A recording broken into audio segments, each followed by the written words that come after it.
Welcome to another free tip of the day brought to you by AccessLearningZone.com. I am your instructor, Richard Rost. In today's tip, I'm going to show you how to add a new record to a combo box by clicking a button, typing in the value, and then it will automatically show up in the combo box for your users. Here's the problem. I've got a contact manager where every time a customer calls, I mark the date and the notes, what we talked about. But if I want to add a new customer to this list, it's very difficult to do. I have to close this form and add into the customer form and then come back in here.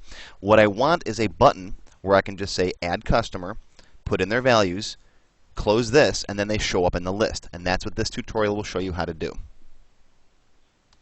Here's my simple little database that I have set up so far.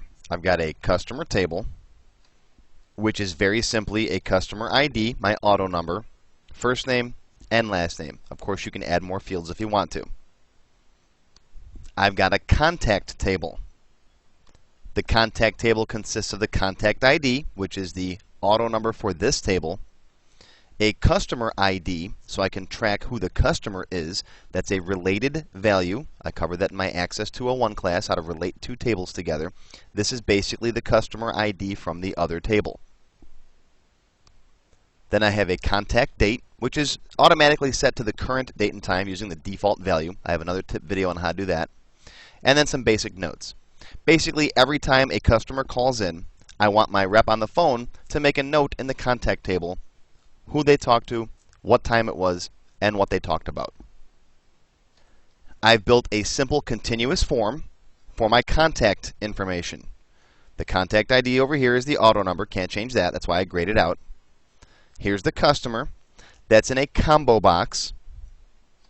Again, I have a million different videos on my website on how to make combo boxes. This is basically a list of the customers. You can go through and pick from it. I used a little SQL trick to get the last name, comma, first name in there, joining two fields at once. Again, the contact date is automatic, and the notes over here. So let's say I get a phone call. It was Jim Kirk. The date and time is automatically inserted, and I can come over here and type in what we talked about. Jim wants a consultation. Okay, and I'm ready for the next record. So far, all pretty simple stuff. I covered this in my other videos. Here's what this video is about. If I have a customer that's new, he's not in this list.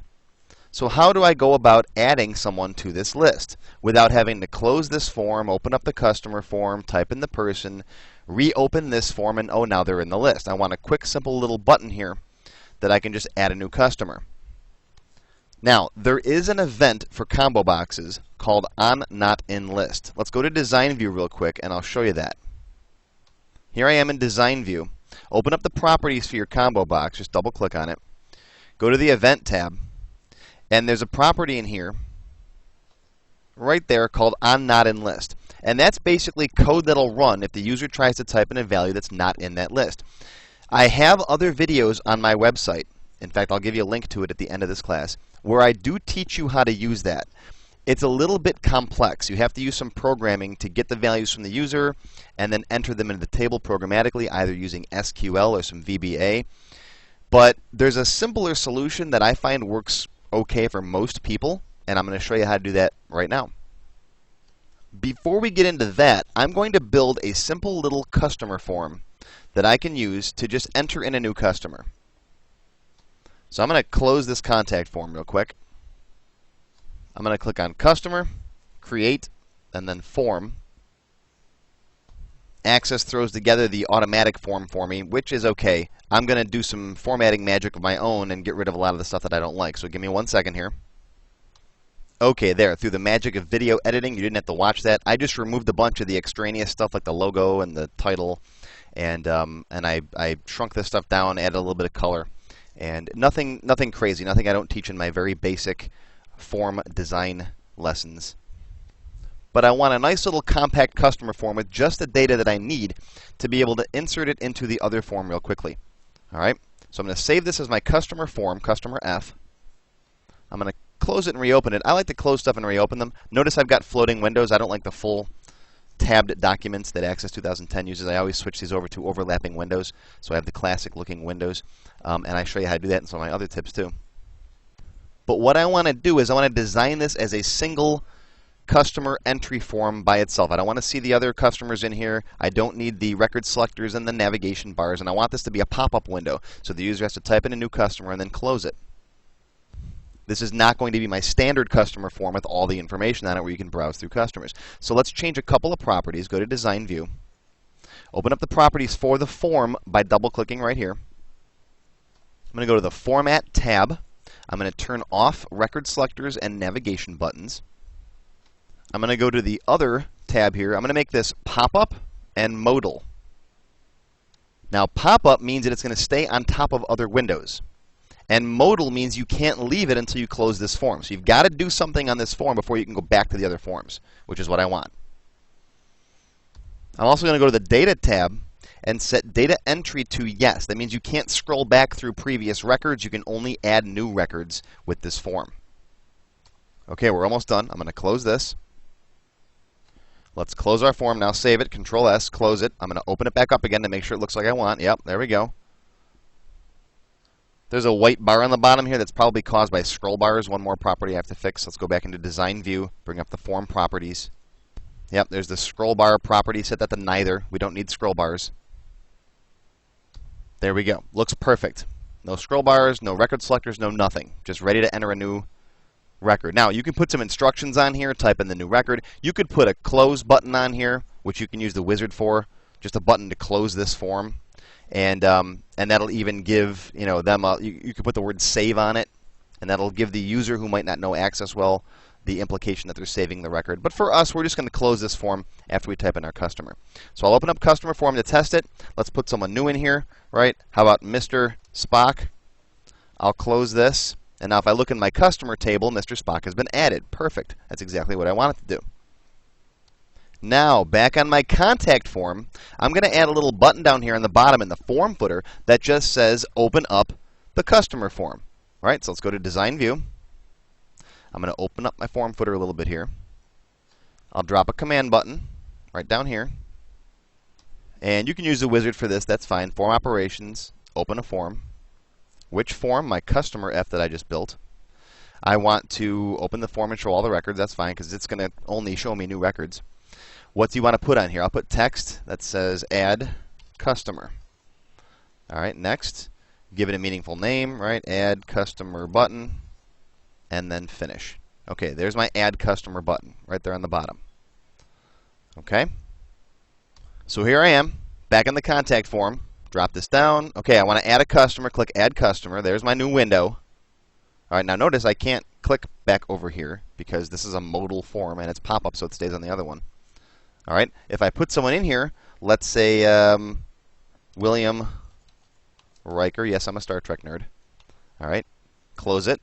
Now, if I drop this down, he's not in here. OK, why is that? Well, because I need to requery the records in this combo box. OK, I need to say, hey, contact form, customer combo box, requery your values. Now, there's a couple of places you can do that. If you're going to put a button on this form to save and close it, you could do that. Or you could use this form's onClose event, so that no matter how they close this form, whether they close it here or whether they hit the button, it's going to force a requery back here. Okay? And make sure the only way they can get this form open is by using this button. So that forces this form to have to be open. But how do we do that? Well, let's go to Design View on this guy. And I apologize if I'm going fast. I try to keep my tip videos short. We're going to need to use the onClose event for this form. So bring up the form properties, go to Events, find the onClose event down here. Now, there's a couple of different ways you can do this. You can do this with a macro, or you can do this with VBA code. I'm personally preferential to VBA. I like the new embedded macros in Access 2010. I think they're great if you're building web databases, because obviously VBA doesn't work on the web. But I'm a VBA junkie, so I like VBA. It's real easy to use. I'm going to click on this dot, dot, dot button over here. How do you want to build? I'm going to go with the Code Builder. Hit OK. That opens up the VBA window. Now, this is the event that happens when the form is closing. OK? So I'm going to type in right here. I'm going to say Forms. What's the name of the form you want to work with? Contact F. What's the field name? Well, I named it Customer Combo. That's the actual name of the combo box. Dot requery. And that's it. That's all you need to do. When this form closes, requery the customer combo box on the contact form. That's it. One line of code. All right. Save it. Control S. Close this window. I'm going to close my customer form. Now let's give it a try. Add customer. And of course, you can make the tab order start here, so the user doesn't even have to see the customer ID if you don't want to. Let's put someone else in here, Sue Peters. All right. And I've got the cycle property too I can change, which will keep them only on one record. All right. Close that. Now let's take a look at the drop-down box. And there's Sue Peters right there. See that? What happened was this opened the form. I typed in a new person, closed it. This box requeried, and now Sue Peters shows up in the customer list. Right? All right, let's say I want to add Dave Adams. Oh, Dave Adams is not in the list. Okay, add a customer. Dave Adams. Whoops, Adams. I can't type today. All right, close that or hit your save button, whatever you want to do. Drop this down. There's Dave Adams. So, real simple, very easy to do. You don't need on not in list programming, which is pretty complex. You can do this with one line of VB code and a little bit of know-how. I cover all of the topics that I showed you in today's class in my full access tutorials. If you enjoyed this, yes, it was a little fast. Again, my tip videos can go fast. My full-length courses, I go a little slower and take more time because I have hours to work with. But if you enjoyed this at all, check out my other tutorials, and I hope you come back for more. Have a great day. Once again, thanks for watching. I hope you enjoyed this video. For lots more like it, tons of free tips and other videos, visit my website at accesslearningzone.com. Beginners, if you're new to Access and need to learn the basics, you can watch my Access Beginner Level 1 course absolutely free. This is a limited time offer, so I can't guarantee it's going to be online forever. But right now, you can watch my entire 2.5-hour beginner course absolutely free. Just use this special link. It's 599cd.com/XACB138. And you can watch the entire course absolutely free, no charge. Make sure you follow me on YouTube, Facebook, and Twitter. And of course, if you have any other questions, please feel free to contact me on my website, accesslearningzone.com. Have a great day.